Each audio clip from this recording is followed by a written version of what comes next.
Everything's good. Everything's good. Everything's good. Welcome to the show, What's everybody. What's Mikey, my brother, what's up, man? Bonsoir, bonsoir. Happy Saturday. Happy Saturday. It's a good day, man. Yes, it's a great day. Mikey had a really good day. Yeah.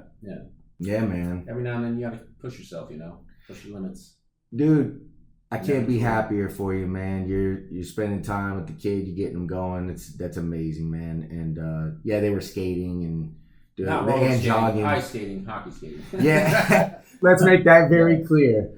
We were not roller skating with the funky music and stuff. No, we were ice skating out there with real men.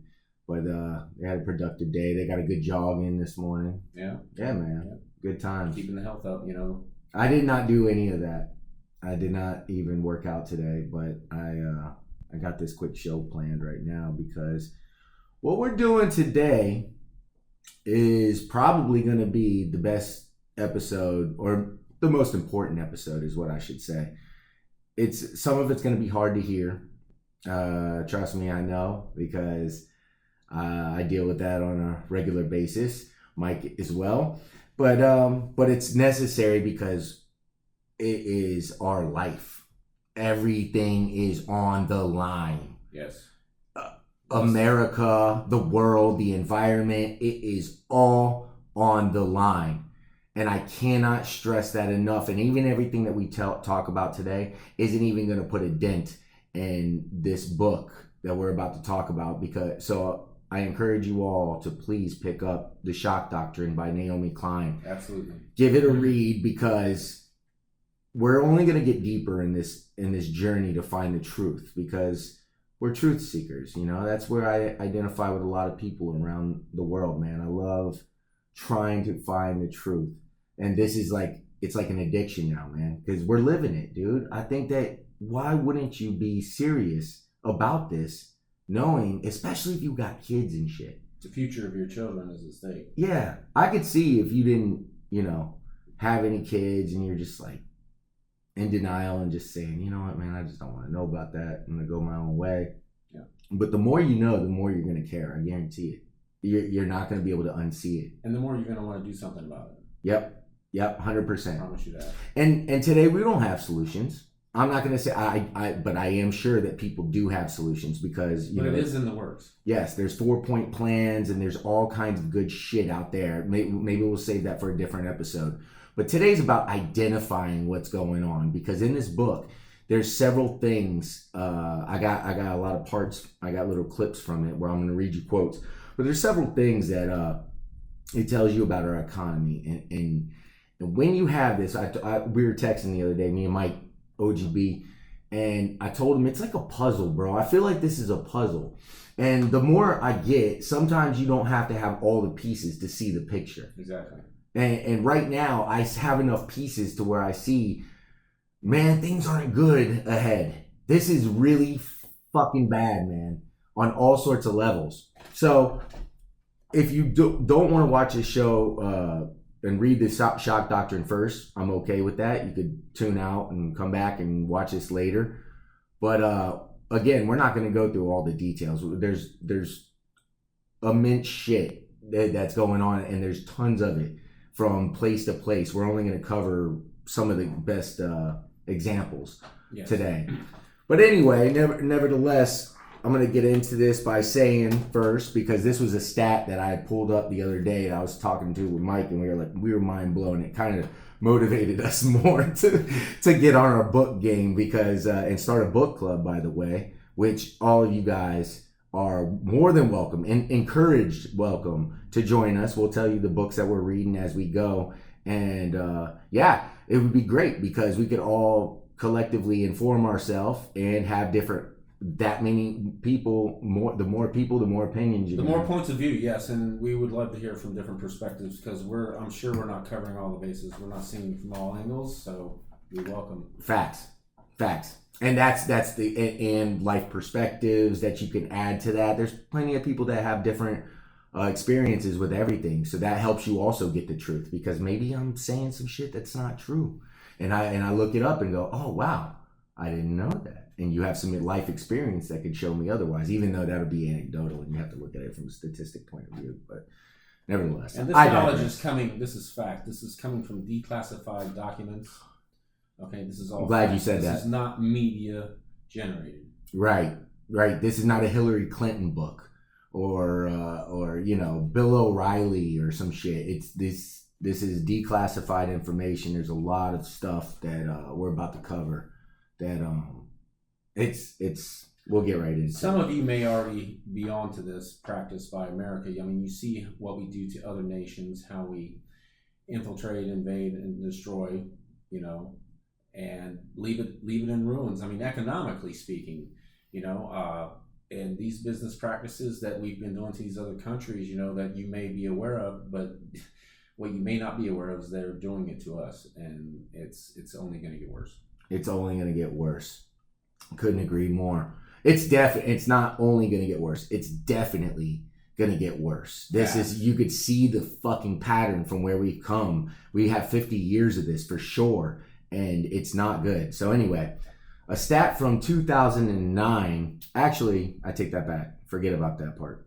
I'm already fucking up. My bad, guys. According to the U.S. Department of Education, 54% of U.S. adults 16 to 74, or 130 million Americans, lack proficiency in literacy, reading below the equivalent of a 6th grade level. Did you know that, Mike? No, I did not. That is pretty fucking staggering right there. 130 million Americans lack proficiency in literacy. 32 million adults in America today are considered to be illiterate. That number was 7 million in 2009. Wow. So that's how fast this shit is growing. We go from, we're at 10% now. Yeah. Man, 50 million Americans read at a 4th or 5th grade level. 30 million cannot read a single sentence. Illiteracy is growing by 2 to 5 million a year in America. 1/3 of high school graduates never read another book for the rest of their lives. 42% of college graduates never read another book for the rest of their lives. Wow. Wow, would you say this is a modern day version of book burning?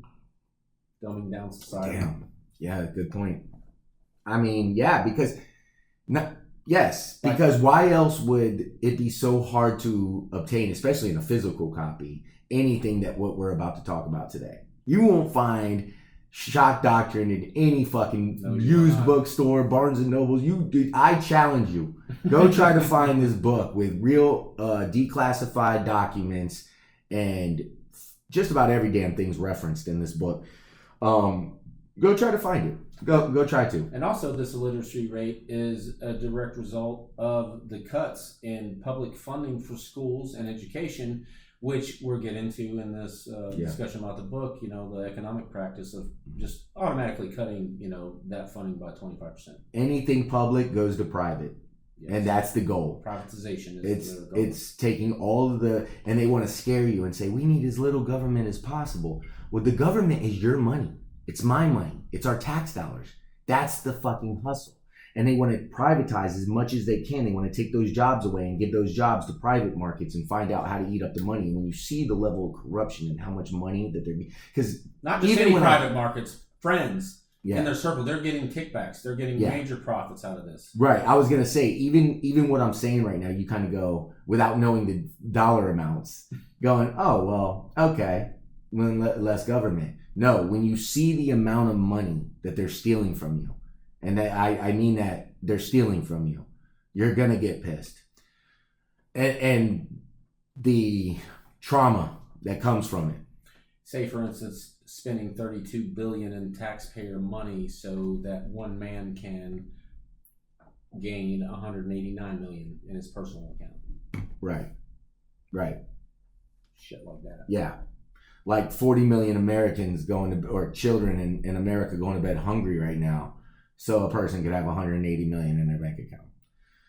That kind of shit. And they're going to tell you, oh, but communism, you all make the same amount of money. Socialism, you all make the same amount of money. If everybody gets a C in class, nobody has to try hard. They tell you all this shit. No, there's still a hierarchy, dude. And they're using communism and socialism as bad words, and we're not trying to push that. Right. What we're trying to push is true democracy. That's right. True democracy. And when you have people that are billionaires, that's not the problem. It's the system that created so many billionaires, and the fact that they have hundreds of billions millions. The inequality.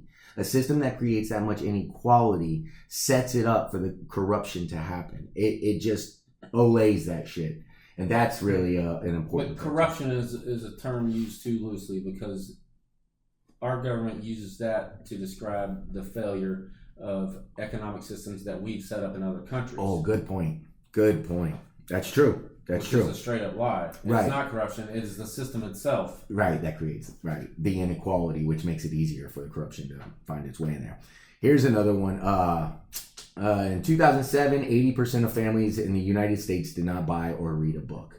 That is fucking crazy. So, folks, here's the hard part right here. China has and this was in Google. So you could Google this shit, and Google lies in favor of America. So this shit might even be 100%. China has a literacy rate of 96.8%. Which is crazy, because during the revolution in 1949, they were like it was like 16% or some shit. It was crazy. And they've grown like 20% every decade since then.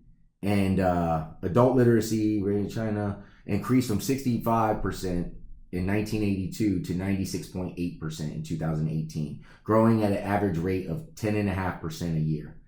So, but you know, they were 80% illiterate in 1949. What they practice and what we don't practice is, what they know and we don't apparently know, is that the strength of a nation's foundation is the people, the individual citizen. Yes. In intelligence. Isn't it amazing that they want to keep all education away from us just to keep us knowing that simple thing? Because the more you have to teach the true history, I mean, we still learn about Christopher Columbus and shit. Yeah. It's weird.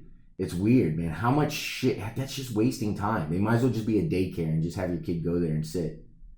It's like a standardized testing and shit. We have to fund them, man, and get them right. It's happening right now. The teachers around the nation right now are they're doubling up their teacher shortage is what they call it, but they're doubling up the classrooms with like 40 kids instead of, it's supposed to be like 20 to 1. Mm-hmm. It's like 40 to 1 now, and they're not paying the teachers anymore, so a lot of teachers aren't coming back, so they're just giving more kids to more teachers, doubling up the work rate, and that's not going to help these kids get educated. Even if they were teaching the right fucking things, having all kinds of kids in a hot classroom where their ACs are all fucked up because we take away money from the public, and that's shit we could be using on, we could send that to Ukraine. So there's a massive shortage of bus drivers now. Like, thank God my son drives to school now, but they have to do 2 routes per bus now. There's a tier 1 and a tier 2.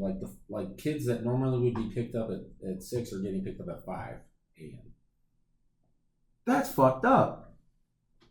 That's dangerous. Bus drivers have to run 2 routes per bus now.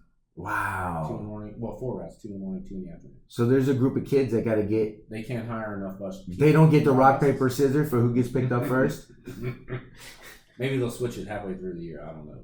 Man, that sucks. Yeah, that would be cool. But I'm just saying, switch it up. The point is that the funding for public schools is so, it's so sad, because they keep it at a bare minimum, right? In order to make mass profits off of charter schools, private. That's where all the money's going. Yeah. Why? Why is that, Corey? Why is all the money going to charter schools? So they could put that money in their pocket. Yeah.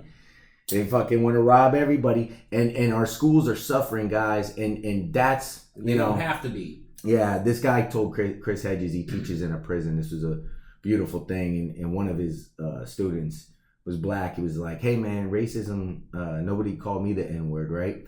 And he said, "Well, where'd you go to high school at?"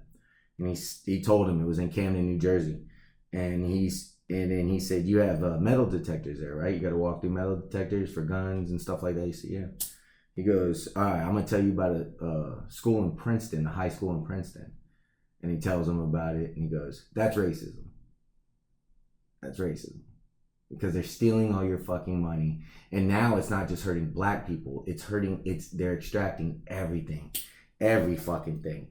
And that is a fucking problem. But they're going to say it's racism to get us divided so they could keep vote blue no matter who and vote for Trump. He's gonna say today, and none of it's true.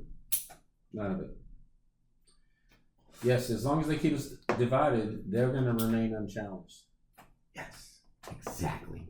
Man, you're spitting bars today, Mikey. OGB, TV. A TV is turned on, Mikey, for 6 hours and 47 minutes a day in the average household. Well, I leave mine on for my dog. Fair enough. That dog is a part of this statistic. Hey, sometimes you gotta leave it on for the dog. What shows he watch? I leave it on Animal Planet. That's great. It makes sense. It fucking makes sense. I don't know why that's so funny. I really think he likes it.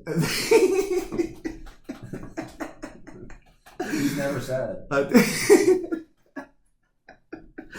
Oh shit, that's great. Okay, but 6 hours and 47. That's basically 7 hours a day in the average household that TV's on, man. That's almost a work day. Yeah, that's a work day. And then okay, we'll get to that. The average American watches more than 4 hours daily. That amounts to 28 hours a week or 2 months a year of nonstop, uninterrupted television, or 9 years in front of a TV before they turn 65. That's not including phones, tablets, video games, and computers. That's got to be more. So it's got it. Well, that's just a TV. I know. Phones have to be more than TV. I said it's not including phones. Yeah, tablets, I'm just saying. Yeah, it's gonna that's be a lot, but I can only the phone has got to be. I'm more thinking, what the fuck free time are you doing? What are you doing with your free time? I mean, because I know people that I'm pretty sure that's all they do. Really? I mean, if you're not watching TV or on your phone or on a computer, a tablet, or video games, watch it. Think about all the sports we watch. Well, I think large part of that population is probably retired people, maybe. Hopefully, because Netflix and chill has gotten very popular, and I get it, man. You know, there's some pretty deep, but there's a lot of propaganda on fucking things too. I'm not drawn to that. Lakers show was the best show, though. Yeah, it was. That was the best show, dude. It's coming back, right? There's gonna be another season, I think. You sure? Don't tease me. No, I'm asking. Oh, I thought you were teasing. There's got to be. I hope so. There's got to be a part 2. I hope so. Well, I hope so, man, because there's so much more to that. Yeah, I agree, dude. They could go into the Jordan era and carry that all out. We're talking about the Lakers. What's the name of that show on HBO Max? Playing Time with the Lakers. And if you haven't seen it, I'm sitting here talking about don't watch TV. And I'm like, hey, go watch this shit. See how it works. I digress. I'm stopping this shit. Okay. Anyway. Yeah, that was a good show, though. I don't give a damn what anybody says. It's way better. There are things worth watching. Balance. It's not worth watching. It's garbage.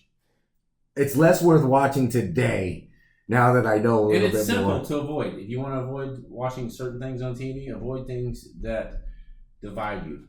Avoid things that are controversial. Yeah. Because you're already aware of all the controversy going on. You have your opinions formed. It's addictive. They're watching that Trump shit right now, just like with a boner, man. And it's just like, guys, I could just get into a whole tangent right here on that. We already did. Yeah, it's. Let's get back to the book. Yeah, man. Yeah, it just amazes me how people are like pro FBI that weren't before now, and I'm just like, hey guys, you know, if Trump, this is what I told somebody, I'm not going to say names. If Trump wanted med for all, would you not want that anymore? And they're like, oh, that's different. And I'm like, so why is abolishing the FBI or CIA different? They shouldn't be a thing, man. We have a police state right now that if they weren't a police, they could be the 3rd largest military in the world. Okay. So we're protected, man. We're fucking protected. We got the NSA, we got Homeland Security since 9/11, we got all that shit. We're protected. So that just blows my mind about that shit. It's like, guys, we'd really be protected if we'd leave everybody else the fuck alone. Right. Worldwide. Love you. Yeah. Facts. That's it. Bam! That is the hammer statement right there. Exactly. We just left fucking shit alone. And that's why foreign policy is important. People are like, why do I want to pay attention to what's going on all the way over there? Because it directly fucking affects you. Your money's financing it. And your money is fucking financing it. On top of everything else. And you're receiving nothing in return. But yes, nothing in return. But what if you were? We were in World War II before the Milton Friedman came in, and that son of a bitch. Right? We were. It's fucked up as it is. We were benefiting off imperialism in those years, and I'm not saying that I'm okay with that. Actually, I'm happy that I'm not. You know what I mean? It's like, take your fucking money. I don't want that money, dude. Blood money. Yeah, it's blood money. It's dirty money. It's fucking stolen. It's you murdered for that shit. It's fuck you. Take that shit, man. And then you turn around and tell me about Jesus. Please, please, step off. Just step off with that, man. There is a saying in Washington: the dirtier the deal, the bigger the profit. Wow. Oh, I was thinking about this. That's from the book. You remember Plato or Ploma? The Mexicans would do that shit. They'd give you silver or lead. Fucking, you take this money or are you going to take a bullet? That's even more polite than our government. Our government says lead or give us your money or die. Yeah. There is no give you money and just step out of the way. No. I'm not saying we don't need to pay taxes, but we need to use our tax dollars to benefit us and our country. Dude, if we had our tax dollars, we'd have so much that we need. That's the whole purpose they stole. And you touched on this earlier. You talked about they try to sell you on no government interference in business, laissez-faire economics. Okay, what is the opposite of that? Is there a term for that? Because corporate America is controlling our government. What about business interference in government?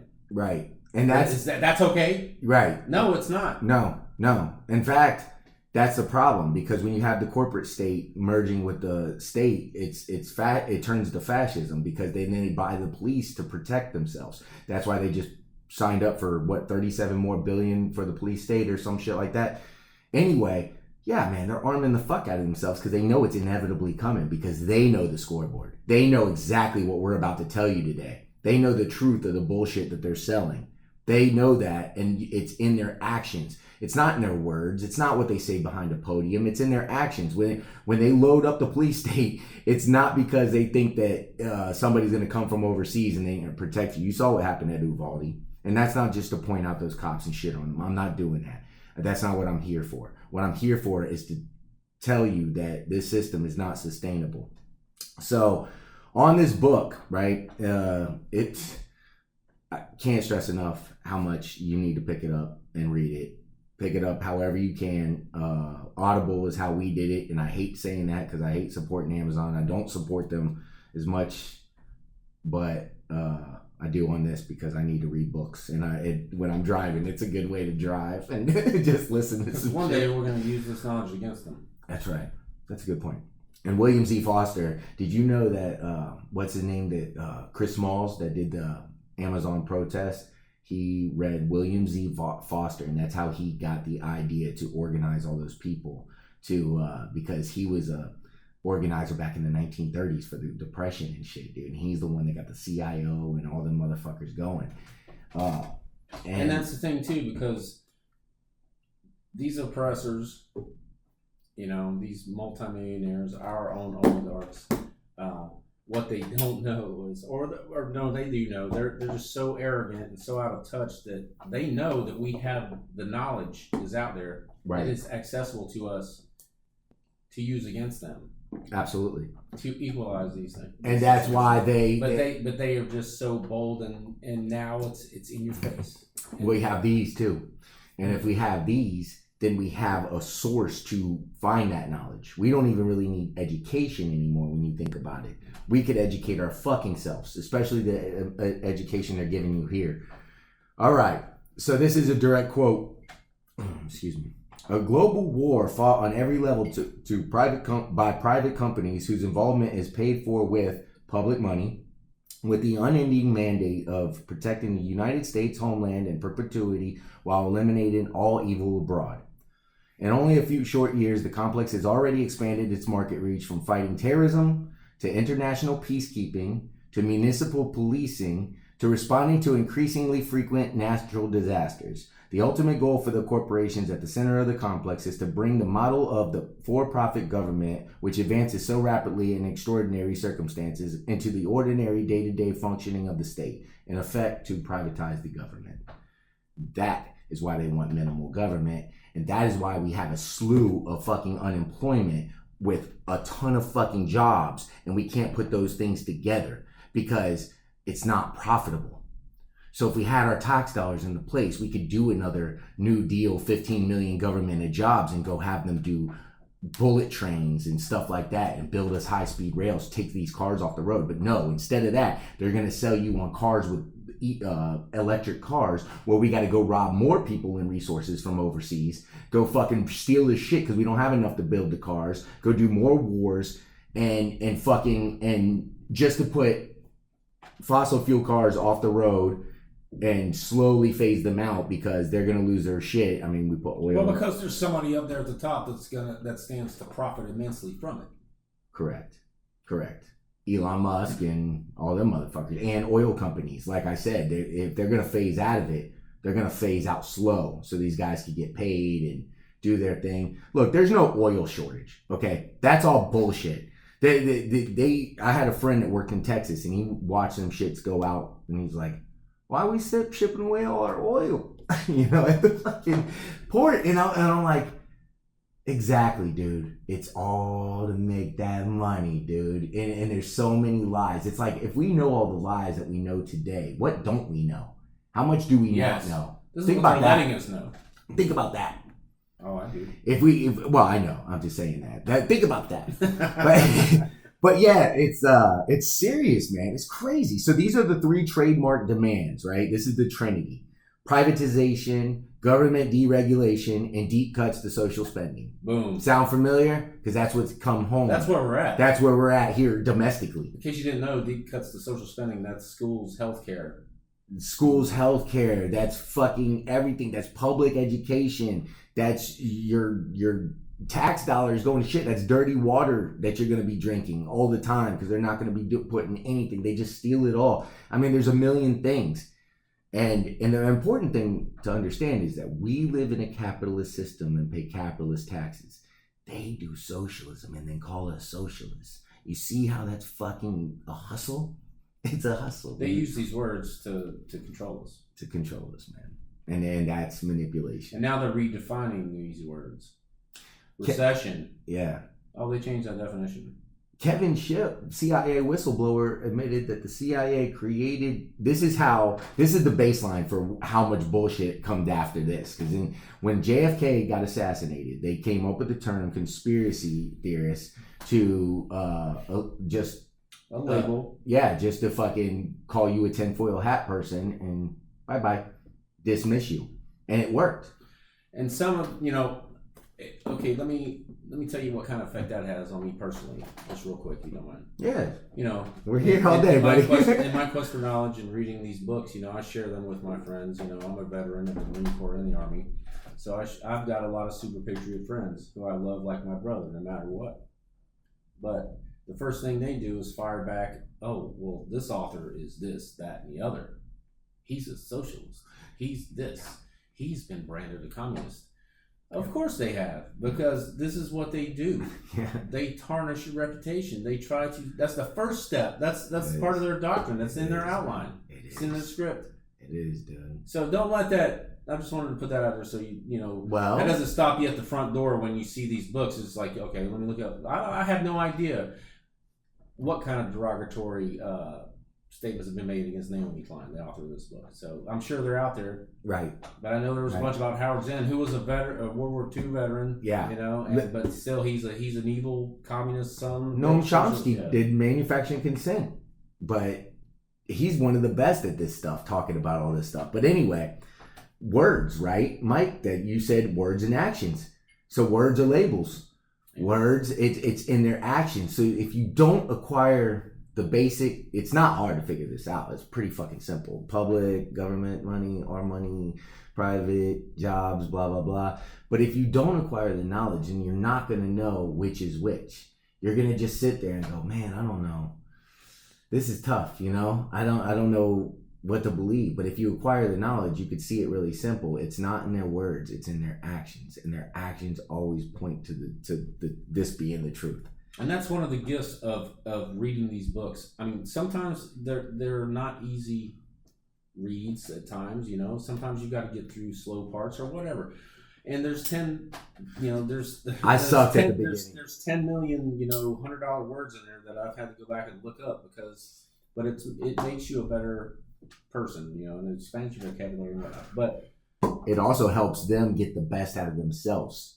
Because you're not truly who you're meant to be if you don't develop up here. You could build. My brother told me that shit, man. My brother's like, hey, man, why don't you work out your brain a little bit sometimes? You're always going to the park. You're always lifting weights. Why don't you do? I said, son of a bitch. He just challenged me. All right, so I started asking for books. Very first book I read from him was Larry Bird Drive. Give me another book. Charles Barkley book. Give me another book. They were all sports books, though. Well, you got to start with what interests you. But my point is, by reading these books, you're going to be able to see through the bullshit immediately.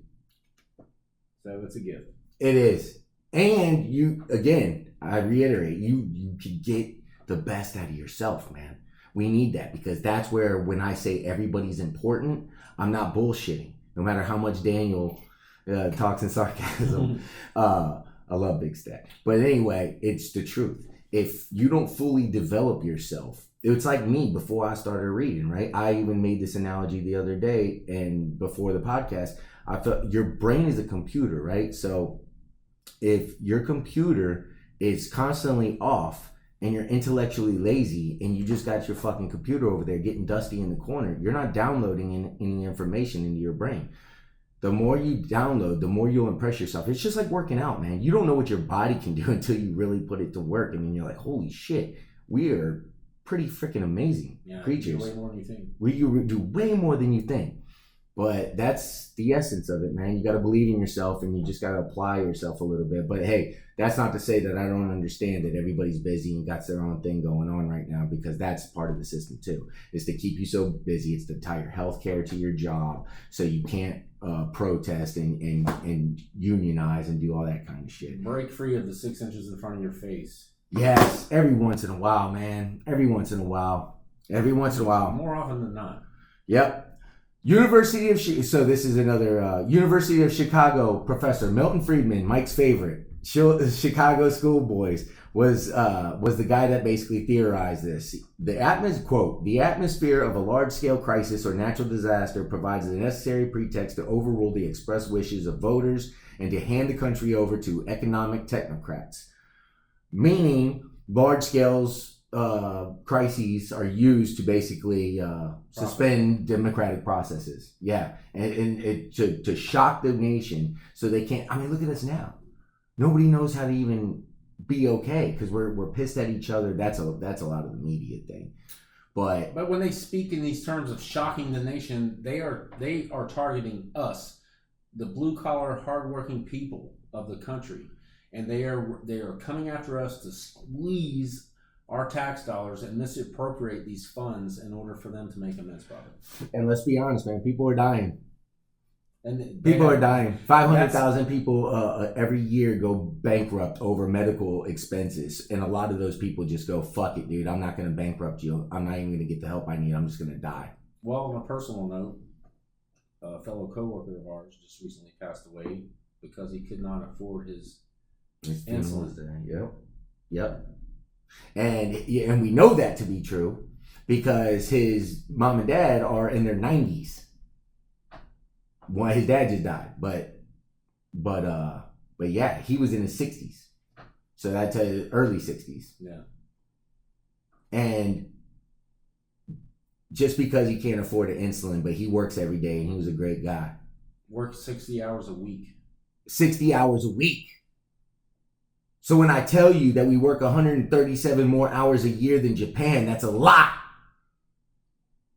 Japan used to be the hardest working. We used to laugh and be like, oh, that's funny. No, it's not. It's us. Our system has come home. For profit, baby.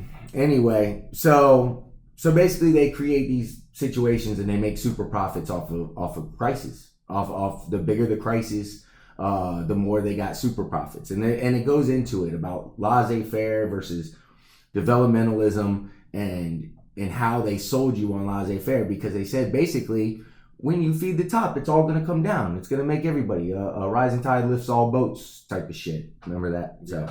No, but it's quite the opposite. It's trickle up. It's a myth. It's a myth. Trickle up. Yeah, and nothing comes down. It's not a trickle economics, is what it is. One example they use, the first, there's a million examples. Now, you have to go back. This University of Chicago, now these practices of Milton Friedman were begun in the, I believe, was it 1950s, 55? Man, he got in there early and he started, yeah. Now, know this, that starting with Nixon, they followed the practice that I can remember, that I know of. I not remember, but know of also, practiced these economic conditions. I mean, they loved Milton Friedman. Oh yeah, everybody at the top loves Milton Friedman. So yep, he's a god. Tell them about Milton Friedman now. They all love him and they all do it. So this is going to explain. I'm going to tell them about Chile right now. This is going to explain a lot right here. This is a good example. There's many. Again, you got to read the book. All this doesn't mean shit. It's really good, and it's a short, easy read. What is it? 9 chapters? 7. It was fucking 7 chapters. No problem. Very quick easy read. Yeah. Very easy read. A lot of big words though. Just Google. That's why you got your phone. Just say, what does this mean? And it'll tell you. It's awesome.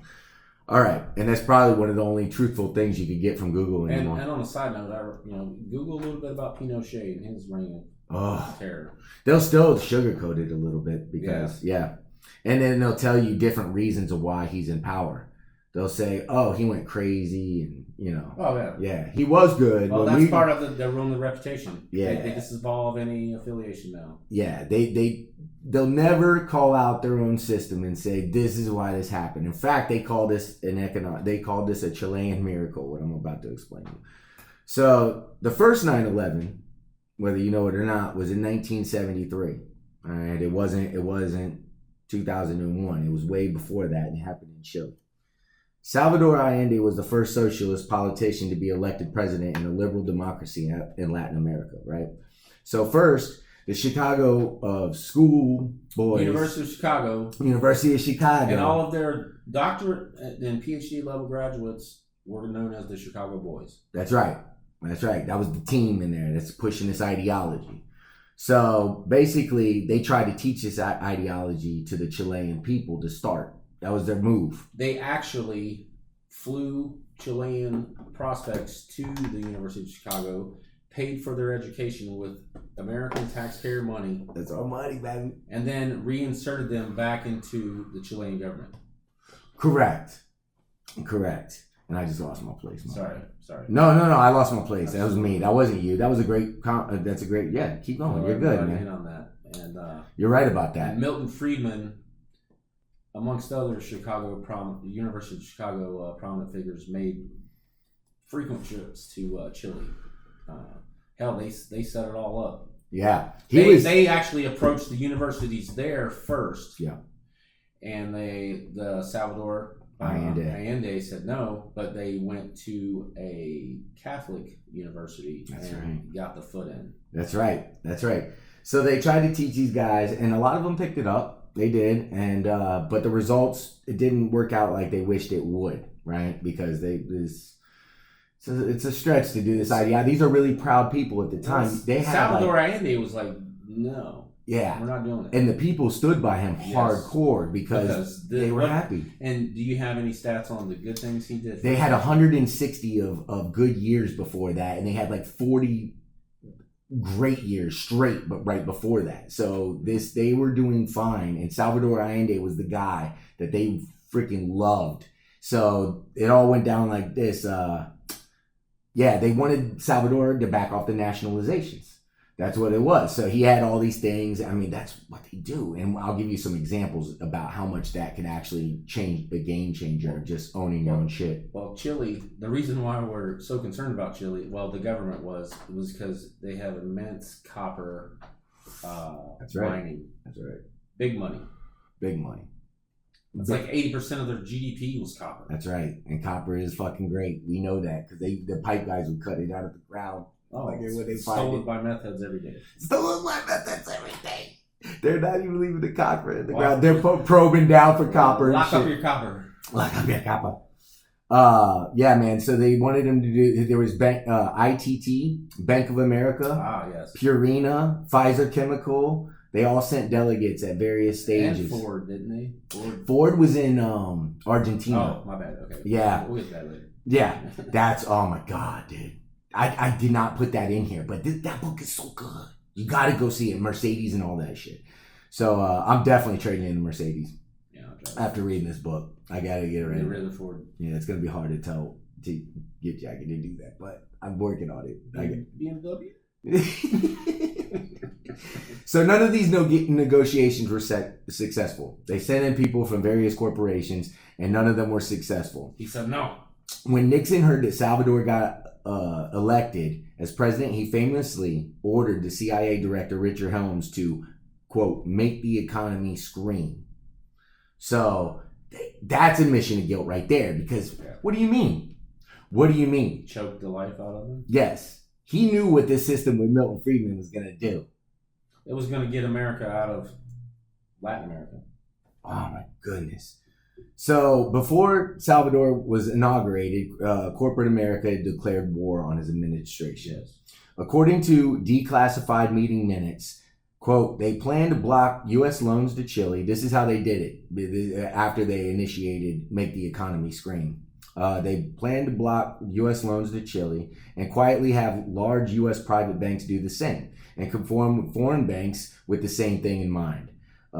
Also, delay buying from Chile the next 6 months, use U.S. stock copper pile instead of buying from Chile, bring on a scarcity of U.S. dollars in Chile, and the list goes on.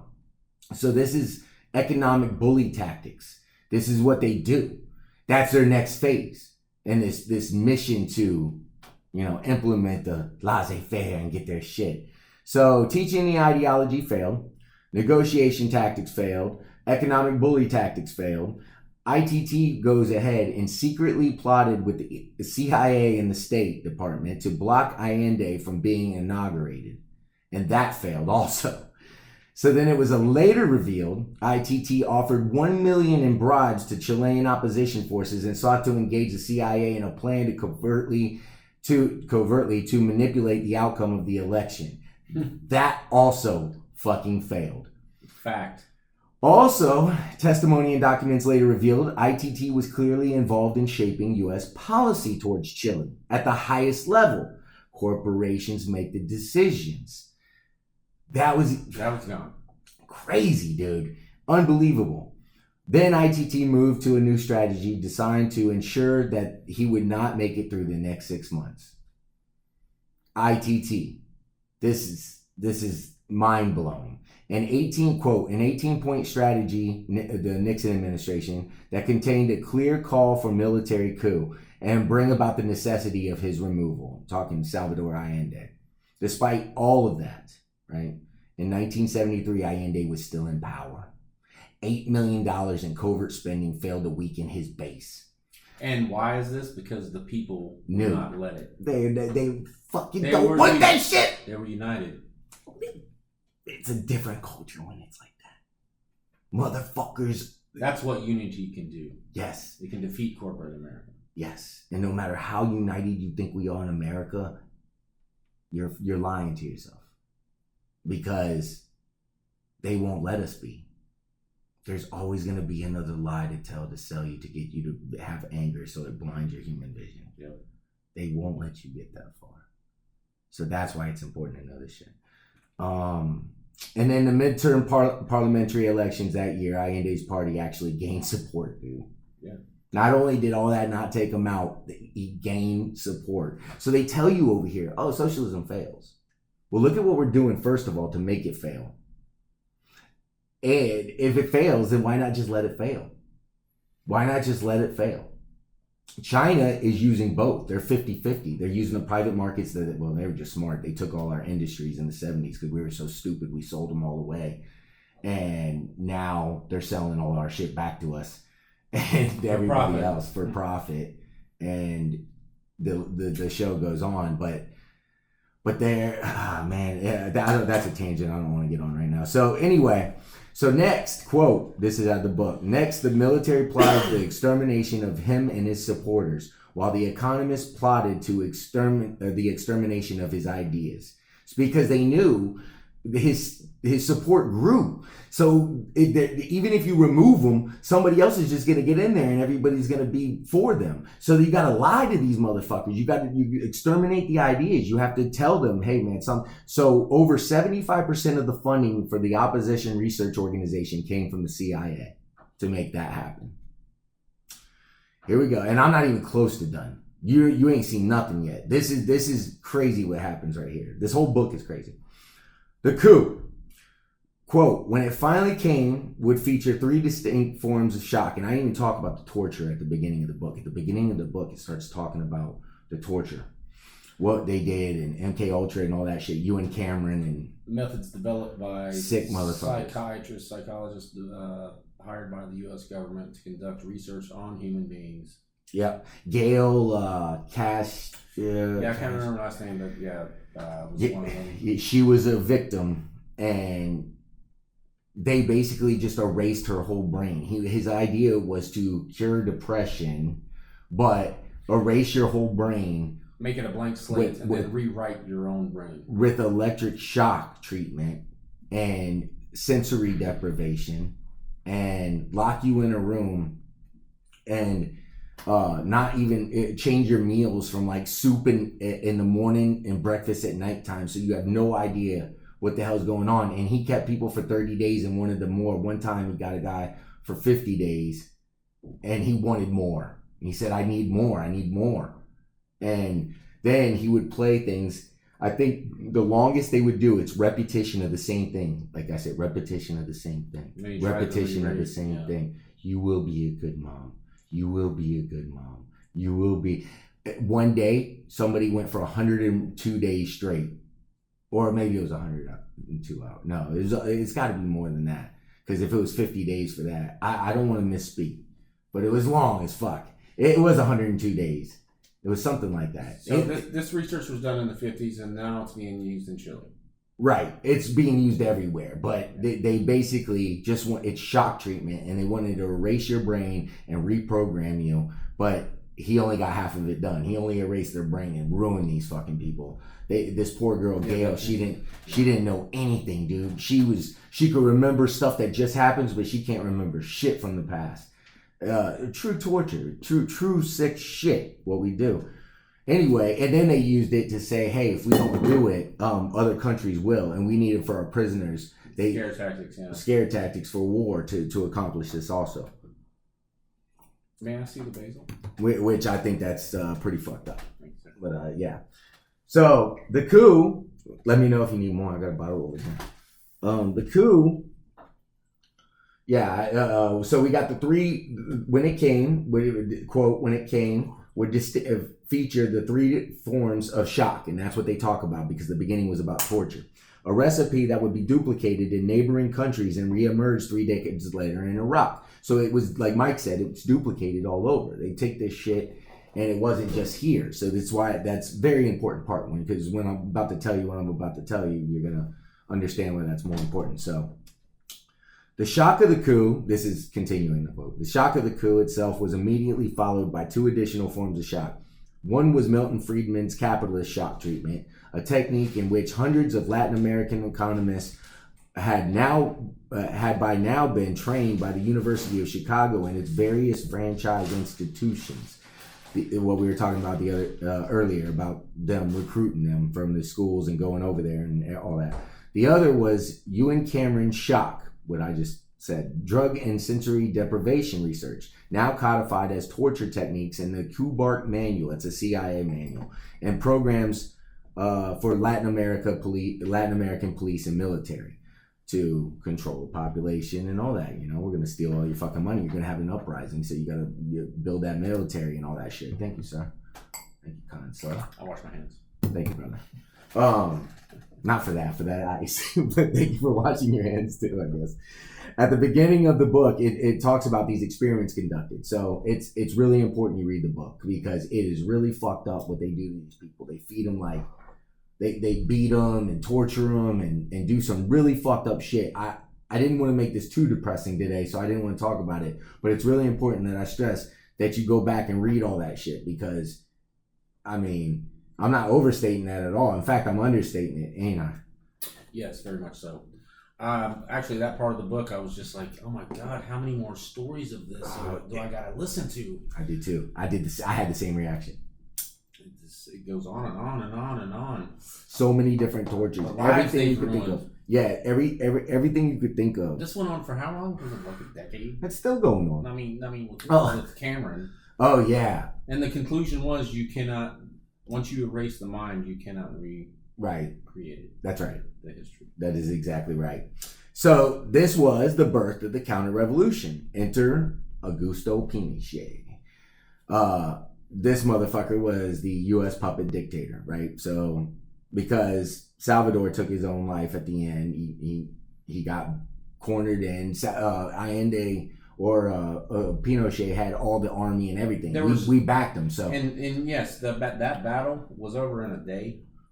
Yeah. There was no resistance. The only resistance came from the palace itself. That's right. And there was a couple of pot shots from the palace, but the people, because they were a peaceful people, not because they weren't on the side of Allende. They were peaceful people, and that's right. They really didn't understand what was going on. You have to think, there was no internet. They didn't see this coming. All of a sudden, you see tanks rolling down the street.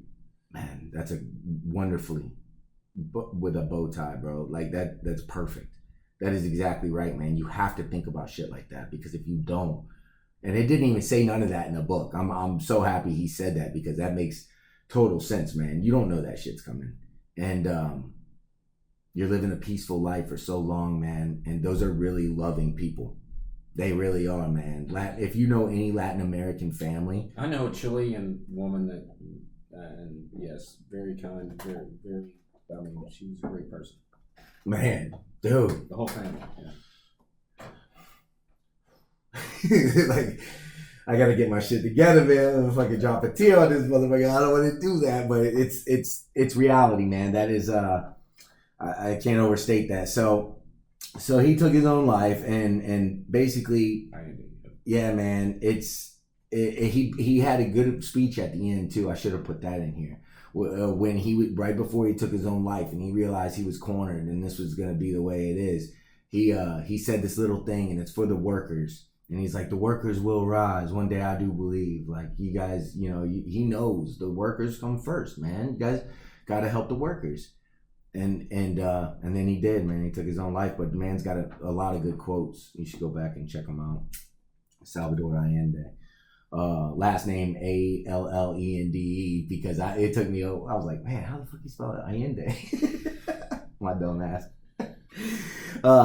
So anyway, generals knew now that this isn't going down. They knew that they had to keep the power. So to do that, shock treatment, you got to keep the Chilean citizens terrified, truly terrified.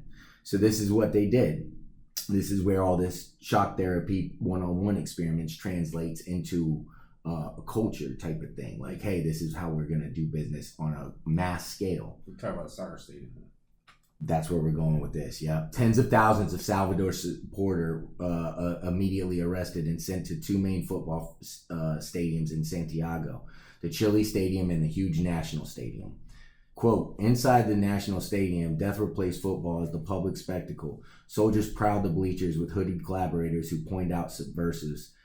The ones who were selected were hauled off to locker rooms and skyboxes transformed in makeshift torture chambers. Hundreds were executed.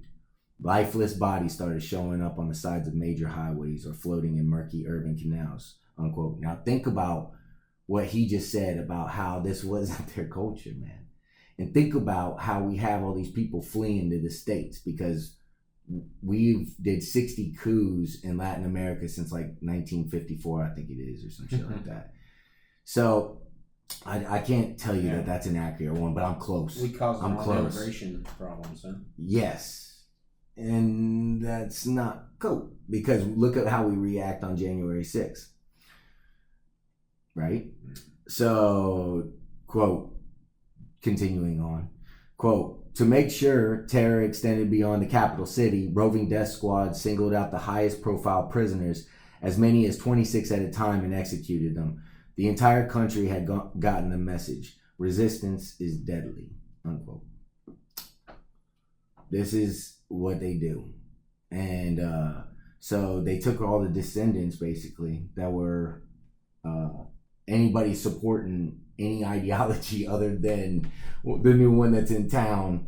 You're out of here and we're going to fuck you up. And this guy would even also have his police take you up in a helicopter and gut you and throw you into the water so you wouldn't, so you couldn't swim, so you'd sink. Yeah, so you wouldn't float back up. Like this about. Yeah, we did that. We did that. No matter how you look at that, we created that shit. So privatization, deregulations, and cut to social spendings took place right away. It was implemented before the executions were done, while they were still taking place. He was directly advised by Milton Friedman to cut public spending by 27% and to privatize all industry.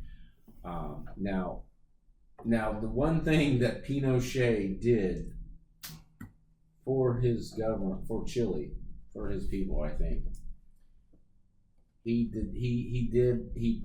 privatized everything except for the biggest copper mine in Chile, and that's the only thing that saved that country. It did. Well, saved it from complete collapse. Yeah, because they're. Well, we'll get into it, but you're right.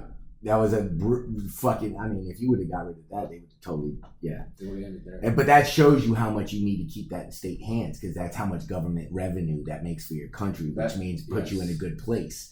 So that's why keeping industries and shit is so important, and having that in the state's hands. That's like why Amazon should be state owned now. It's like, okay, dude, you made enough money, pass it over. Yeah. Fucking, we need to make this make money, and you still get your black card. That means you never have to pay for nothing ever again. Right. And full time job, whatever we gotta do. 30% taxes, we're paying fucking 8. Right. We're getting fucking butt raped.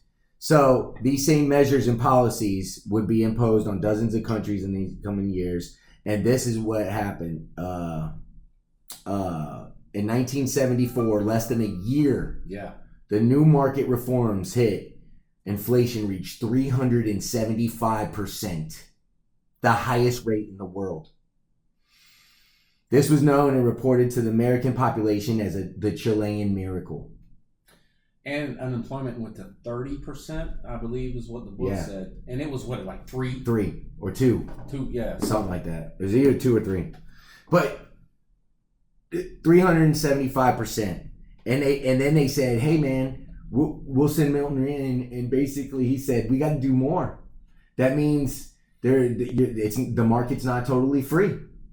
You got to cut more. Cut more social spending. Yes, social spending. Cut more social spending. Cut more this. Cut more that. Privatize. Yep. Take their money. And they sent his. It's for the protege, good. Yeah. For the greater good. Protege's back down there. Fellas, this is fucking interesting, and this whole book is just blow your fucking head off. He fucking texted me, said, "Bro, you told me this was crazy, but goddamn.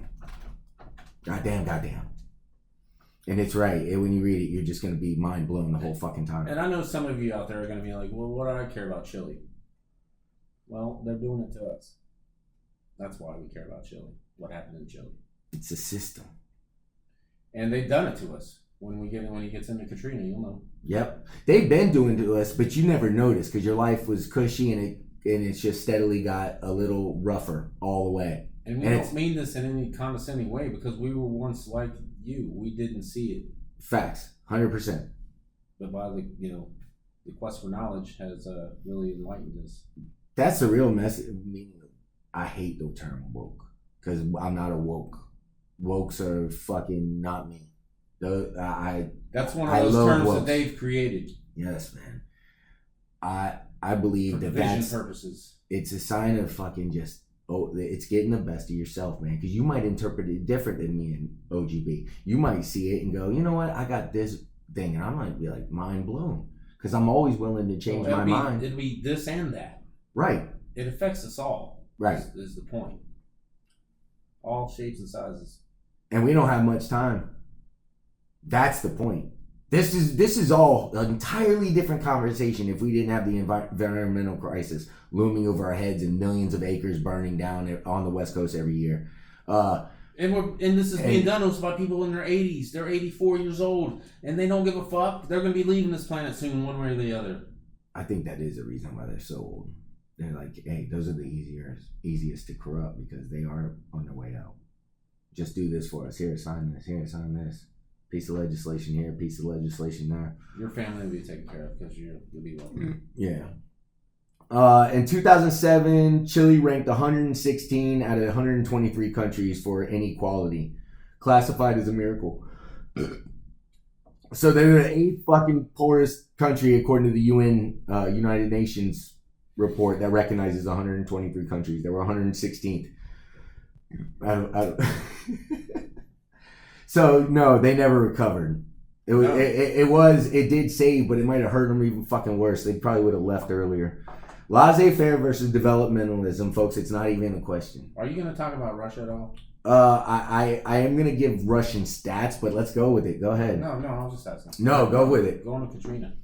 Well, the war against developmentalism. Yeah, well, this is imperialism, right? The war against developmentalism is imperialism, and it's an expansion. It's capitalism and it's growth state, right? And it just has to keep expanding and branching out, and that's why I believe we could save America if we did work together and said, hey guys, this is a prime opportunity, because in my belief it's real simple, right? We are the war machine amongst all war machines on the history of humanity. So there's nobody that's going to at least get more weapons than us right now, right? So we should take this time and say, hey, this world has a lot of challenges right now, and we're not going to solve it. That's why people drive me crazy that don't pay attention to foreign policy, because it's like it's bigger than just here. With full cooperation in America, solving climate change would be one thing, but we need full cooperation with the world, and that's an entirely different thing. And that's why being anti-imperialist is so important. You got to let these countries develop. Well, and you mentioned us, having the military might. We have, biggest, most powerful military on the planet. True. And that is a weapon that our government uses against the rest of the world. But the weapon that they use against us is the law. Yes. Correct. We need lawmakers on our side. Correct. Yeah. We need real laws, and we just need our population. If you go to these other countries too, they all know because they're dealing with it. See, we've gotten cushy, so we don't pay attention. But it's time for us to start paying attention. And that's all of us, because I didn't either. Like Mike said, man, we did it, man. We started this podcast. We started this podcast as something totally different. Totally different. We just did it to bring unity to people. We said, man, let's just, whatever we could do, if we could just make one or two people happy, man, that's cool. And we addressed issues, but we addressed issues that were dividing America. Right. And we have to look beyond that. Yes. The quest for knowledge has led us to the causes. Mm-hmm. And why is this happening? Because somebody's using it as a tool, as a weapon against us. Correct. And that's, guys, they're robbing the piggy bank and they're using it's scary. It's fucking scary, man. It's fucking scary, dude. It really is. When you think about NATO and everything expanding in a world with nuclear bombs involved, and now they're just willy-nilly gonna throw our men and women to war with China. What are we doing? Like that's not going to be a good situation for us over there, correct or no? The cause of a nuclear war is going to be a disagreement in a corporate boardroom. Right. And that's going to be, but we're going to be told a fabrication. Right. Something to rally us. Yeah. To hate somebody that we've never met. That sounds right. Or a false flag on ourselves, which is what I worry about, because that's the other part about this, the incentive, right? So let's go to that part. Here's what's worse, right? Here's what's worse. What about the incentive? Because if you have this, right? What do you mean? The incentive to create a crisis rather than wait for one to happen. Oh yeah, and you have the power, you have the means, and you've already proven it's a business investment that you'll prioritize money over human life. It's free money to them. Think about that. That's what I warn people about. I'm like, man, you guys, that's deep, man. That's deep stuff. And that's what they said about 9/11 too, because this book made me change my whole view on 9/11. Me too. I don't know. You haven't told me how, but it changed mine too. Go ahead. I changed my whole view.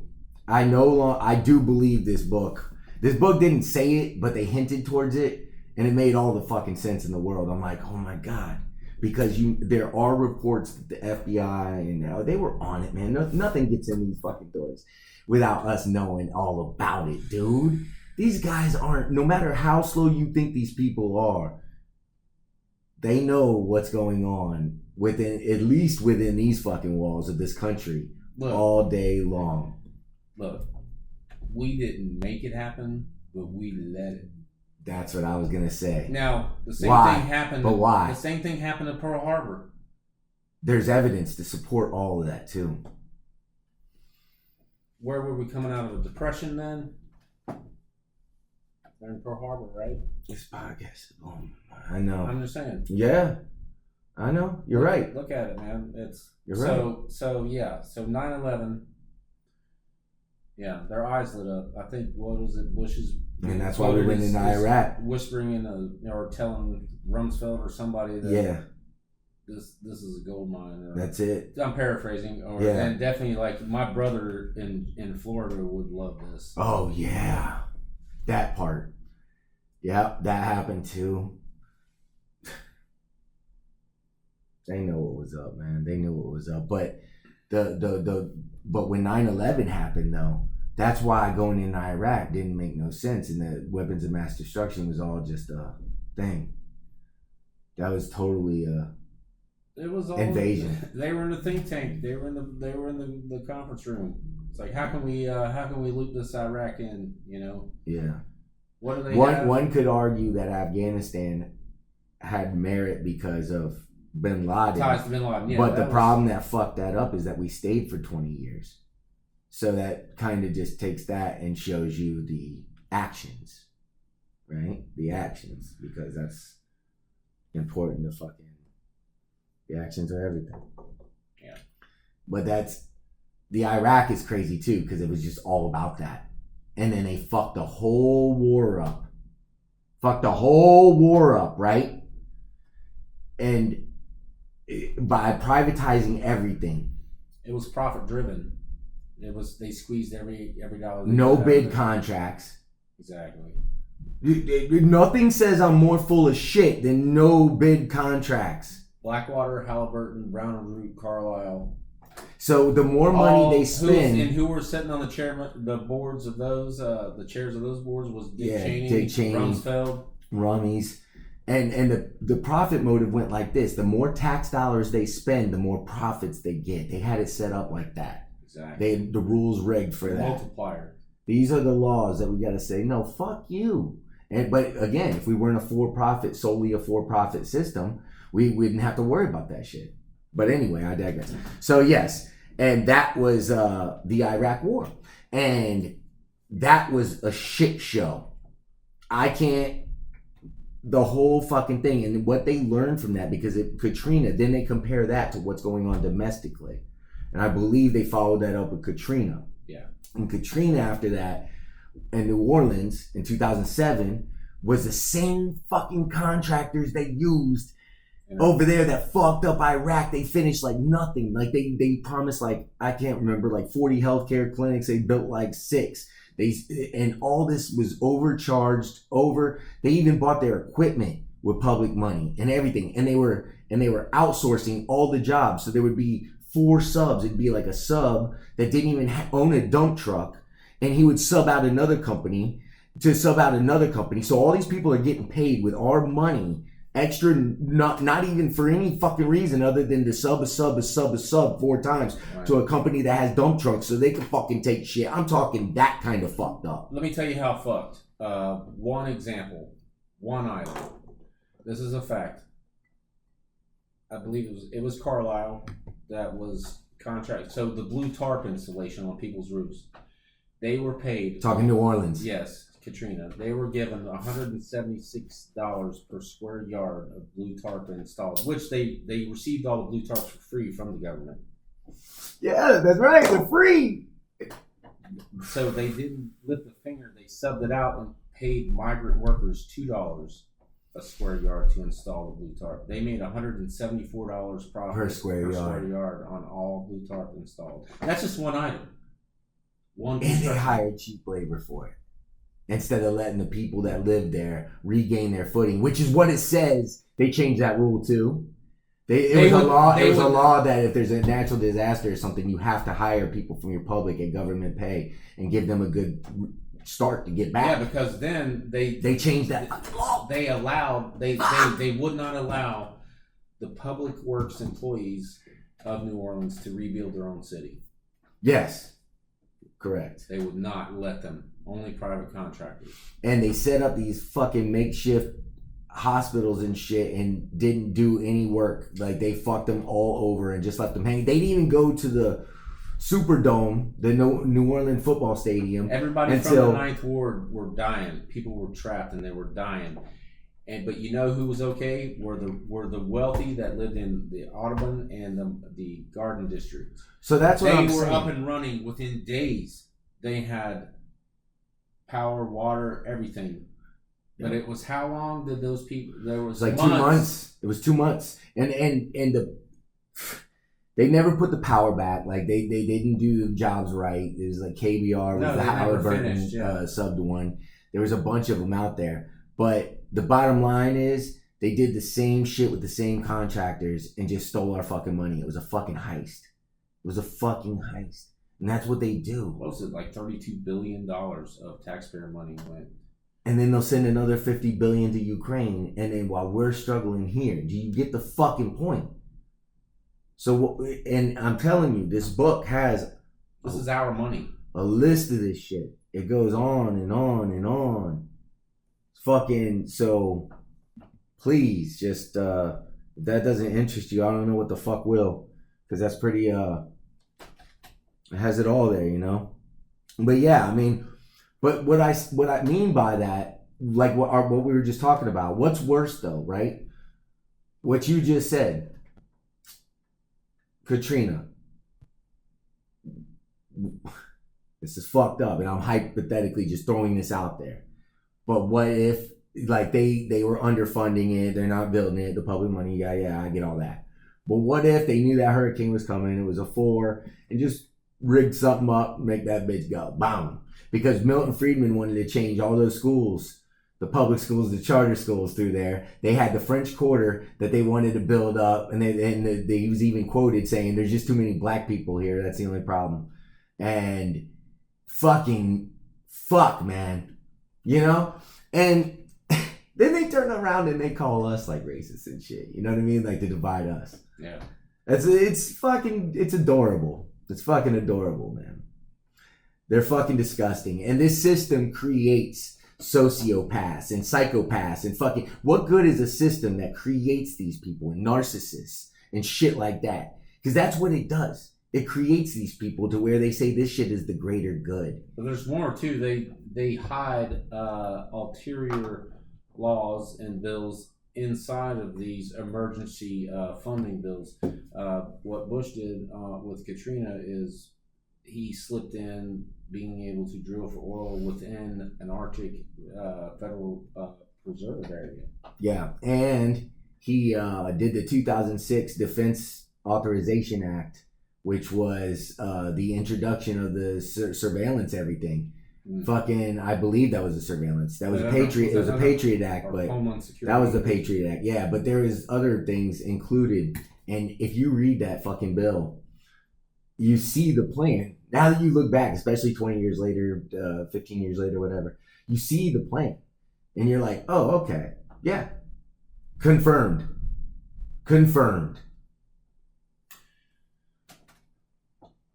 You know, with technology the way it is, I mean, if you're a registered voter, you have an email address, when these bills go to the floor, we should be able to review them. Yeah. It's up to us. And there shouldn't be 1,000 things on them. One at a time, bitch. We need to make laws that prohibit this from being done. if there's ulterior bills hidden within this that have no bearing on the title of the bill, it's got to be considered a crime. We need direct initiative ballots to talk about the 5-10 things. All vote on what you think the most important 5 things are to make sure they address. I don't even want to know what party you're affiliated with. I want to know where you stand on these 10 points. Yeah, quit putting DNRs on the fucking things. Just put the people so you have to learn what they're about. Boom. So you can't fucking just. And if you break, and now if you break any of these claimed, we are so lost in our. No, if you break any of these claimed stances on policy, then you're out. Yeah. I mean, I'm just talking about the people, man. Yeah, that's we're what I'm saying. so We need far to make laws behind. like this. Yeah, dude. We could. And that's what MLK said. We have the numbers. He said any unjust law, I'm paraphrasing because I can't remember exactly what he said. I could look it up though. He said any law should be fought against any unjust law.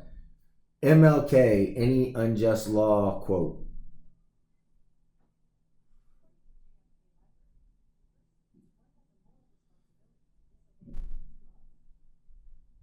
One has a moral responsibility to disobey unjust laws. You know how many unjust laws America has right now? Endless. After you read this book, you're going to go, holy shit. And the laws that we do have, we don't even abide by. America breaks all of them. International, we have sanctions on countries, starving children and shit that they're all most of them are illegal. We have like 8,000 sanctions on 40 something countries right now. Yeah. 8,000 sanctions. And we lie to you by telling you here that it's it hurts the oligarchy. It hurts the rich people. That's a lie. It hurts the poor people. They're the only motherfuckers it hurts. Rich people don't hurt. Because what they've done is they've made those poor people dependent on them. Yes, and supplying them, and then they cut them off. Right. So it serves two purposes. You sanction them, and they want an uprising from you to attack your own government. So when you're starving and you're hurting and you're deprived, they sanction the fuck out of you. Say it's about the oligarchs over here, one of the many million lies they tell you, and then have you attack your government, and then blame your government. That's our hopes. That's what that strategy is. It's economic warfare. It's the same shit, and people. We put sanctions on Venezuela, and I believe it was 2 years, 40,000 people died in Venezuela. 40,000 people died. That was the thing I sent you. I don't remember if you saw that. Abby Martin, I love Abby Martin. Abby Martin does. She inspires me, man. Abby Martin is a true one. So that's one of the only journalists we got left. So what kind of hope is out there for this? Okay, let's do it. I believe in Caleb Maupin's 4-point plan, man. I do. I haven't met a person that's read it that didn't like it, that didn't say, yeah, I'm down for that. So that's a revolutionary think tank. That's all that is. I mean, who would not be for free medical health care for all? But there's a lot of people out there that automatically think, oh, public health care, it's going to be the worst doctors. No, it's going to be heavily funded. Yeah. It's going to be tip top. Yeah. Instead of sending $32 billion to Ukraine, we're going to throw that back into our healthcare system. Yeah, redistribution. That was a conservative thing way back in the Greek ideology. That was a fucking conservative thing. If you are a powerful, wealthy man, you must pay back because our military protects you, our police protects you, our lawyers protect you, our judicial system protects you. Everything protects you in this society. Therefore, you must redistribute a good tip and say thank you for keeping me good, man. And fuck taxes. Put that aside. But we're not saying you can't be wealthy. You'll be tipped. Yeah, no shit.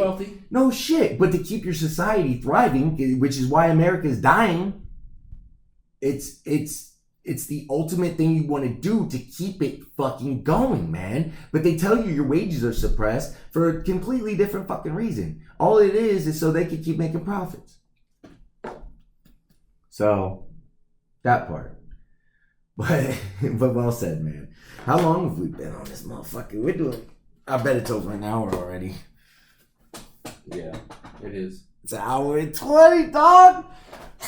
No, it's an hour 17. You gotta wrap it up. Around the thing. I don't know. Yeah, I gotta hit the road. Yeah. a little more. Yeah, you drink with me before you leave. About 8, yeah. We're gonna have another one of these at least. I got this. It's Saturday. We got. I know. I can't steal you for a talk little later. bit tonight. All right. My dog, man. Hey, bro. Boys night out. Hey, again. No, It's very important to stress. I wouldn't have an American flag back there if I didn't love America and a soldier back there. I support soldiers. And I love you guys. And He's a soldier. He's a fucking Marine. Even if you don't get it twisted, man. Go ahead. Even if you don't listen to this entire podcast, just please try to give the book a go. And I promise you that if you do that, then give us some comments. Let us know your perspective, please. Or I gotta get an email. And if you really like it, share it. Yeah. Spread the word. Yeah. I'm gonna put an email out very soon, so you guys get in touch with us a whole different way, so you don't have to put yourself on blast if you don't want to, because I understand that too. Some people just want to say something on the side. And this book is just the tip of the iceberg. It's just one thing. Yeah. It's one glimpse of the knowledge of what's going on out there. Book club. I'm telling you, it's gonna be good. Me and Mikey already did one book. What was that? Few days? Yeah. Dude, that book is so good. You're just gonna read through it. I mean, you're gonna go, holy shit. And then it ends really good too, man. Because it teaches you collectivism and why this individual mind state, why Milton Friedman's example of single man theory. What is it? A single man, it has more impact. If the world, how does it go? If you don't, I want to say it correctly. You know what I mean? Like, it has more impact on humanity at an individual basis rather than a collective one. It's something along those lines. I might even have it somewhere.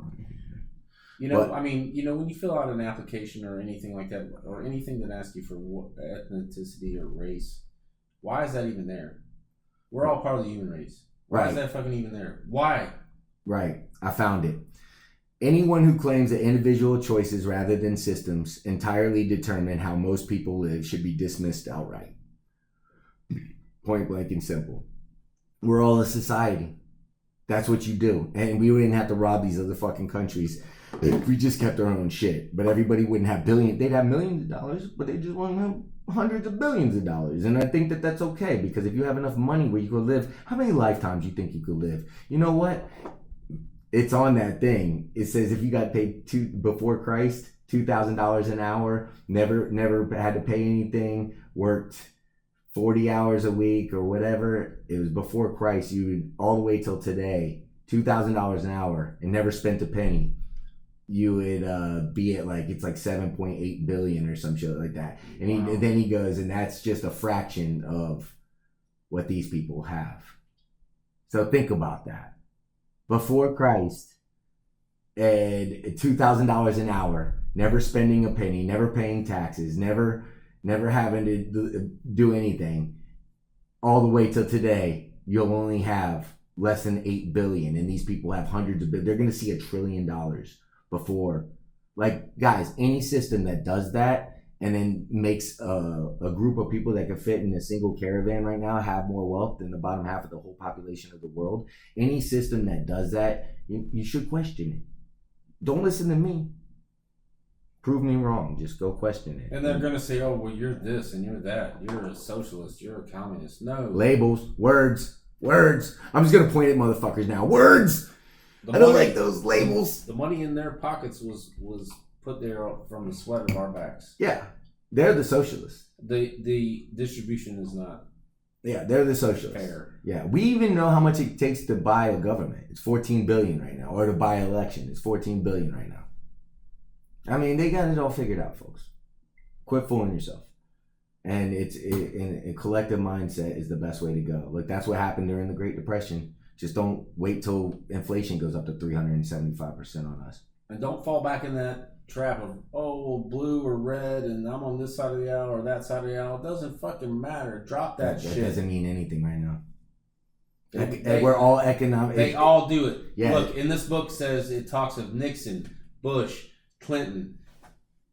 I mean, at all parties. It doesn't discriminate. Dude, the next line podcast that I'm about to do, I'm about to talk about the American dream and why people believe in it still and all that shit. And what I'm going to talk about is exactly that whole era coming up to the minimum wage and why it ain't going up and all that shit, dude. And I'm going to explain the whole thing.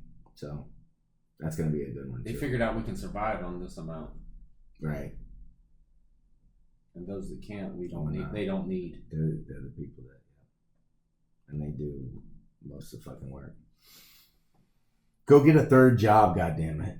You lazy bum. You fucking lazy bastard, man. Why don't you just go get a fourth fucking job? I mean, how many hours really do you sleep? Okay? You don't need sleep. Go. Ooh, hustle culture. Grind. All that shit. That's another thing I'm going to talk about next time. Pride in that. No. Yeah, that shit. I got quotes that I'm just jotting down that just make me want to puke. That's why I don't do those on the Inspired or Not. I don't go, hey man, stay motivated. You're the best you could be. Hang in there. Yeah. Go win the world. You know, all that shit. No, I tell you some real thoughtful shit that still applies. It's timeless. Because that's what I think we need to do. We need to be better thinkers, man.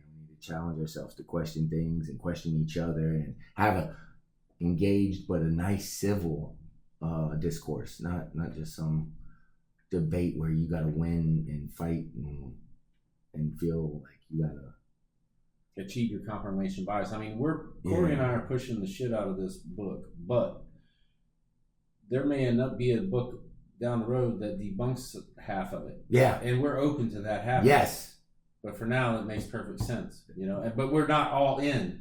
We are not all in on anything. Do not give your blind obedience to anything. I'm so glad you said not that. this book, you know. Yeah, that's good. Critically analyze this book Mm-hmm. for your own perspective, you know. And, Yep. and please let us know. Yeah, and thanks for tuning in, Mikey. Love you, brother. Till next time. See ya.